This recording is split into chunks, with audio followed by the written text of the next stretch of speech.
Hello दोस्तों, एक बार फिर से आप सभी का स्वागत है। जैसा कि दोस्तों डीएलएड सेकेंड सेमेस्टर का आप लोगों का एग्जाम चल रहा है और आज की वीडियो में मैं आप लोगों को साइंस के पेपर को आप लोगों को कराने वाला हूं। इससे पहले दोस्तों डीएलएड सेकेंड सेमेस्टर का मैथ का जो सोल्यूशन है मैंने ऑलरेडी करा रखा है। अगर आप लोगों ने नहीं देखा है तो आप लोग जो है डिस्क्रिप्शन में आप लोगों को लिंक मिल जाएगा या फिर आई बटन में आप लोगों को लिंक मिल जाएगा। इससे पहले जो भी पेपर हुए हैं, फर्स्ट पेपर, सेकंड पेपर और मैथ का पेपर, सबका मैंने सोल्यूशन आप लोगों को ऑलरेडी करा रखा है। चलिए साइंस के पेपर को हम लोग करते हैं। पहला क्वेश्चन आप लोगों का पूछा गया था दोस्तों कि एमकेएस पद्धति में ऊर्जा का मात्रक है। तो एमकेएस पद्धति में आप सभी जानते हैं कि ऊर्जा का मात्रक क्या होता है, आप लोगों का जूल होता है। अगला क्वेश्चन पूछा गया था आपका, देखिए अगला जो आपका क्वेश्चन है कि नासा का मुख्यालय, क्या पूछा गया है कि नासा का मुख्यालय स्थित है। तो वो कहाँ है दोस्तों, आपका वाशिंगटन डीसी। कहाँ पर है आप लोगों का, वाशिंगटन डीसी में आप लोगों का नासा का मुख्यालय है। अगला क्वेश्चन था आप लोगों का बहुविकल्पी कि निष्क्रिय गैस का इलेक्ट्रॉनिक विन्यास है। तो निष्क्रिय गैस का इलेक्ट्रॉनिक विन्यास 2.8 होता है। कितना होता है दोस्तों आप लोगों का, 2.8 होता है। चलिए आगे बढ़ते हैं। अगला क्वेश्चन पूछा गया था कि जल में घुलनशील जो विटामिन होता है, तो क्या हो जाएगा, देखिए विटामिन आप लोगों का सी, जो जल में घुलनशील है, क्या है आपका क्या है आपका विटामिन सी। और वसा में घुलनशील तो जानते हैं ए, डी, ई और के होता है। ठीक है, चलिए अगला क्वेश्चन आप लोगों का तंत्रिका कोशिकाओं की विशेषता है। क्या दोस्तों, तंत्रिका कोशिकाओं की विशेषता ये होती है कि ये पुनः निर्मित नहीं होते हैं। तो आप लोगों का पहला वाला ही ऑप्शन हो जाएगा, ये पुनः निर्मित नहीं होते हैं। तो 5 बहुविकल्पी में से आपके कितने जो है सही हुए हैं दोस्तों, कमेंट करके आप लोग जरूर बताइएगा। चलिए आगे बढ़ते हैं। अगला क्वेश्चन अगर हम देखा जाए तो क्या आपका पूछा गया था, देखिए अति लघु उत्तरीय प्रश्न में देखिए पेपर साफ नहीं है, क्या पूछा गया है, देखिए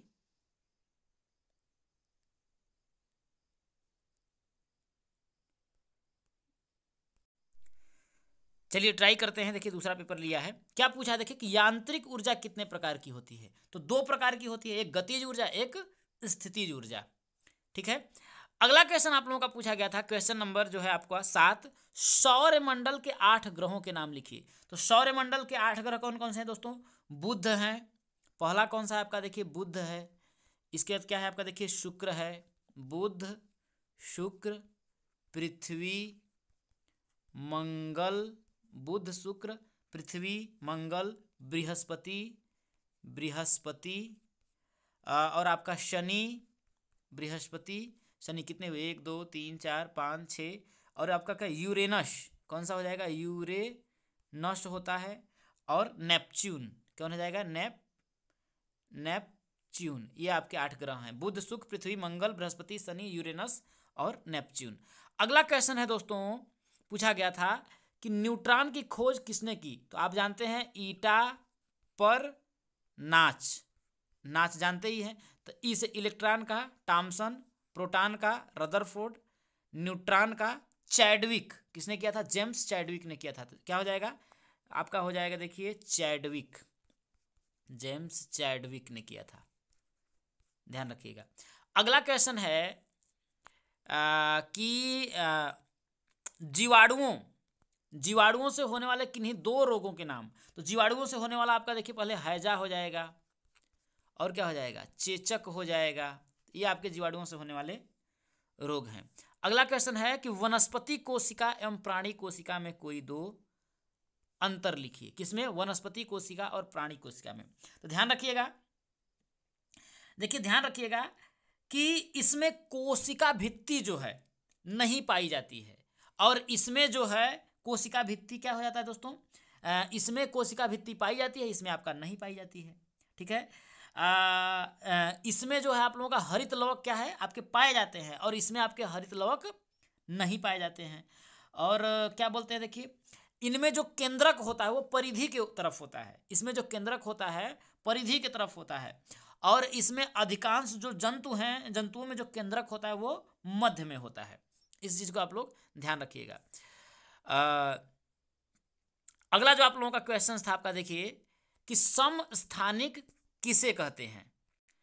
तो आप बोल सकते हैं, देखिए कि वे तत्व जिनके परमाणु क्रमांक भिन्न भिन्न, क्या परमाणु क्रमांक जो होते हैं आपके भिन्न भिन्न होते हैं, और परमाणु जो भार होता है वो क्या होता है आपका समान होता है, उसे हम लोग क्या बोलते हैं समस्थानिक कहते हैं। एग्जाम्पल में जैसे आपका देखिए आर्गन हो जाएगा, ठीक है, क्या हो जाएगा आपका देखिए आर्गन हो जाएगा, और क्या हो जाएगा पोटेशियम हो जाएगा, पोटेशियम, और क्या हो जाएगा कैल्शियम हो जाएगा, ठीक है। तो इसका होता है आप लोगों का देखिए परमाणु समान क्या होता है आपका समान होता है, ठीक है। और परमाणु भार क्या होता है आपका भिन्न भिन्न होता है, ठीक है। तो आपका क्या हो जाएगा देखिए वे तत्व जिनके परमाणु क्रमांक क्या होते हैं भिन्न भिन्न होते हैं और परमाणु भार क्या होता है आपका समान रहता है, ठीक है, तो उसे कहते हैं। अगला क्वेश्चन आप लोगों का देखिए पूछा गया था, आपके सभी जो है अति लघु उत्तरी प्रश्न आपके हो जाते हैं। लघु उत्तरी प्रश्न में आपका पूछा गया था ऊर्जा संरक्षण का नियम क्या है। तो ऊर्जा संरक्षण का नियम यह है कि ऊर्जा को ना तो उत्पन्न किया जा सकता है, ठीक है, और ना ही क्या किया जा सकता है, और ना ही उसे क्या किया जा सकता है नष्ट किया जा सकता है, ठीक है। तो यही आप लोगों का क्या है ऊर्जा संरक्षण का नियम है। और ऊर्जा में आप क्या कर सकते हैं देखिए कि ऊर्जा संरक्षण जैसे अगर हम बोल सकते हैं ना कि ऊर्जा का बोल सकते हैं ना इसे एक रूप से दूसरे रूप में बदला जा सकता है। इसे ना तो उत्पन्न किया जा सकता है ना ही नष्ट किया जा सकता है, लेकिन एक रूप से दूसरे रूप में इसको बदला जा सकता है, ठीक है। चलिए अगला क्वेश्चन आप लोगों का पूछा गया था कि ज्वालामुखी क्या है, तो और ये कितने प्रकार के होते हैं, ज्वालामुखी का मानव जीवन पर क्या प्रभाव पड़ता है। तो आप लिख सकते हैं देखिए कि ज्वालामुखी क्या है। देखिए अगर बोला जाए तो ज्वालामुखी भूपटल पर वह प्राकृतिक छिद्र या दरार है।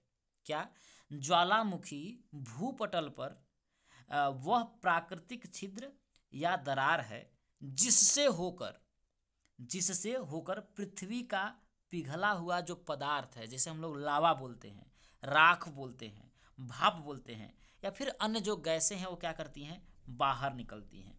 जो लावा बाहर निकल करके क्या करते हैं हवा में उड़ जाता है, वह शीघ्र ही क्या होता है ठंडा होकर छोटे छोटे टुकड़ों में बदल जाता है, बदल करके नीचे गिर जा सकता है, जिसे हम लोग दोस्तों सेंडर कहते हैं। यही होता है। और ये कितने प्रकार का होता है, तो यह आप लोगों का 3 प्रकार का होता है। पहला आप लोगों का जैसे देखिए सक्रिय ज्वालामुखी एक होता है, सक्रिय ज्वालामुखी, और दूसरा होता है प्रसुप्त ज्वालामुखी, और एक होता है आपका तीसरा शांत ज्वालामुखी। क्या होता है शांत, पहला सक्रिय, दूसरा प्रसुप्त, तीसरा आपका शांत ज्वालामुखी। और इसके बारे में आप लिख सकते थे इसके मानव जीवन पर क्या प्रभाव पड़ेगा। अगला क्वेश्चन आप लोगों का पूछा गया क्या कि उत्क्रमणीय तथा अनुत्क्रमणीय परिवर्तन को उदाहरण सहित समझाइए। देखिए उत्क्रमणीय तथा अनुत्क्रमणीय परिवर्तन, देखिए अनुत्क्रमणीय परिवर्तन क्या होता है, देखिए ध्यान से समझिएगा कि जैसे कि जब किसी परिवर्तन को बोल सकते हैं ना उल्टा नहीं किया जा सकता है या उत्क्रमित नहीं किया जा सकता है, तो उसे हम लोग अनुत्क्रमणित परिवर्तन कहते हैं। और उत्क्रमणीय परिवर्तन क्या होता है, जैसे देखिए मतलब जैसे कि देखिए बर्फ का पिघलना, जैसे अगर हम बोलें बर्फ का पिघलना, ठीक है, और कागज को मोड़ना, और पानी से भाप बनना, इस तरह के परिवर्तनों को दोस्तों आप क्या कर सकते हैं दोबारा वापस कर सकते हैं, है कि नहीं है। तो इसी परिवर्तन को मतलब जिसे हम दोबारा क्या कर सकते हैं दोस्तों वापस कर लें, उसे उत्क्रमणीय बोलते हैं। जैसे बर्फ का पिघलना है, कागज का मोड़ना है, इसको दोबारा आप रिवर्स कर सकते हैं, उल्टा कर सकते हैं, तो वो क्या हो जाएगा उत्क्रमणीय परिवर्तन होगा। और जिसे पुनः दोबारा वापस नहीं किया जा सकता उसे हम लोग क्या बोलेंगे अनुत्क्रमणीय परिवर्तन बोलेंगे, ठीक है। चलिए अगला क्वेश्चन आप लोगों का 15 नंबर क्वेश्चन पूछा था कि अम्ल वर्षा किन 2 ऑक्साइडों की वातावरणीय जल के साथ क्रिया करके बनती है और अम्ल मृदा एवं पौधों पर क्या प्रभाव पड़ता है। देखिए अम्लीय वर्षा क्या होती है कि बोल सकते हैं देखिए आप कि क्या बोलते हैं देखिए कि प्राकृतिक रूप में ही क्या होता है, जैसे कि अम्लीय वर्षा जो होती है आप लोगों का वो क्या होती है देखिए कि प्राकृतिक जो रूप होता है उसी में होती है। और जो होता है यह सल्फर डाइऑक्साइड, जो अम्लीय वर्षा होती है सल्फर डाइऑक्साइड और नाइट्रोजन ऑक्साइड, सल्फर डाइऑक्साइड और नाइट्रोजन ऑक्साइड क्या होता है कि जल के साथ क्या करते हैं, क्रिया करके नाइट्रिक अम्ल और गंधक का ये क्या करती है, तेजाब बनाती है। ठीक है, तेजाब बनाती है। ठीक है, और अम्लीय जो वर्षा में है ना, दो प्रकार के वायु प्रदूषण आते हैं, एक SO2 और एक NO2 आता है। और ये प्रदूषक क्या होता है कि कारखानों, ये जो प्रदूषक होता है प्रारंभिक सबसे पहले कारखानों से निकलता है, चिमनियों से निकलता है, बसों और स्वचालित जो आपके वाहनों से जलाने से उत्सर्जित होकर जो वायुमंडल में क्या होते हैं, मिल जाते हैं। तो यही सब चीज़ें आप लोगों को अपने लिखना था कि बहुत ही ज़्यादा हानिकारक होती है। तो किन दो ऑक्साइडों से मिलकर के बना होता है, यही पूछा है। ऑक्साइडों के वातावरणीय जल के साथ क्रिया करके बनती है। तो एक आपका होता है सल्फर डाइऑक्साइड और दूसरा नाइट्रोजन ऑक्साइड के जल के साथ क्रिया करके वो बनता है। ठीक है, अगला आपका है कि देखिए कि कंकाल तंत्र, क्या बोला था कि कंकाल तंत्र के कार्य लिखिए। तो देखिए कंकाल तंत्र का काम क्या होता है, आप ऐसे नॉर्मल आप लिख सकते हैं। जो कंकाल तंत्र होता है, देखिए हमारे शरीर को क्या करता है, एक आकृति देता है। आकृति देने का काम कौन करता है, कंकाल तंत्र ही करता है। और क्या करता है, सहारा प्रदान करता है। ठीक है ना, कंकाल तंत्र अगर ना रहे, निकाल दिया जाए। चलने फिरने में क्या करता है, ये हमारी बोल सकते हैं ना, सपोर्ट करता है। ठीक है, और कोमल जो हमारे अंग हैं उनका क्या करता है, ये सुरक्षा प्रदान करता है। और शरीर की जो भी पेशियां हैं, ठीक है ना, ये सब चीज़ों का करता है। ठीक है ना, तो यही सब चीज़ें आप लोगों को क्या करना था, लिखना था। अगला क्या आपका क्वेश्चन पूछा गया था, देखिए कि मृदा अपरदन से आप क्या समझते हैं, इसके कारण एवं रोकने के उपाय बताइए। तो मृदा अपरदन क्या होता है, मृदा का मतलब होता है मिट्टी। ठीक है, तो बोल सकते हैं कि मिट्टी का प्राकृतिक रूप से, जैसे बोल सकते हैं मृदा अपरदन जो है प्राकृतिक रूप से घटित होने वाली एक क्या बोल सकते हैं, भौतिक प्रक्रिया है, जिसमें मुख्यतः जो आप लोगों का जल होता है और एवं वायु जैसे जो प्राकृतिक भौतिक बलों द्वारा भूमि की जो ऊपरी वाली जो मिट्टी होती है, कणों को अलग अलग करके क्या कर देती है, बहा कर ले जाती है। ठीक है, यह सभी प्रकार की जो भू आकृति है उसको क्या करता है, प्रभावित करता है। ठीक है, इसके कारण एवं रोकने के उपाय बताना था आपको लोगों को। रोकने का उपाय है, क्या करें, हम खूब बोल सकते हैं कि मिट्टी लगाएं, सॉरी पेड़ लगाएं। तो ये चीज़ें आप लोग कर सकते हैं।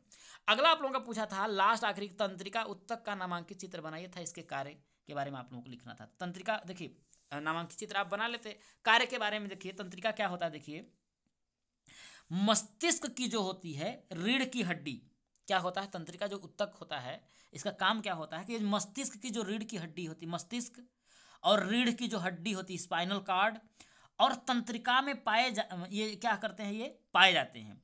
यह शरीर की जो होती है गतिविधि होती है के समन्वय और नियंत्रण के लिए क्या होता है, यह तंत्रिका उत्तक ही क्या होता है, जिम्मेदार होता है। ठीक है, यह मांसपेशियों के संकुचन को क्या करता है, उत्तेजित करता है। ठीक है, और पर्यावरण के बारे में क्या करता है, हमको जागरूकता पैदा करता है और भावनाओं, स्मृति और तर्क में एक प्रमुख भूमिका निभाता है। तो आप तंत्रिका तंत्र जानते ही हैं भाई कि एक हमें क्या करता है, सोचने में, है ना, हमारी भावनाओं, स्मृति और तर्क में क्या करता है, एक प्रमुख भूमिका निभाता है। तो उम्मीद है आप लोगों का पेपर अच्छा गया होगा।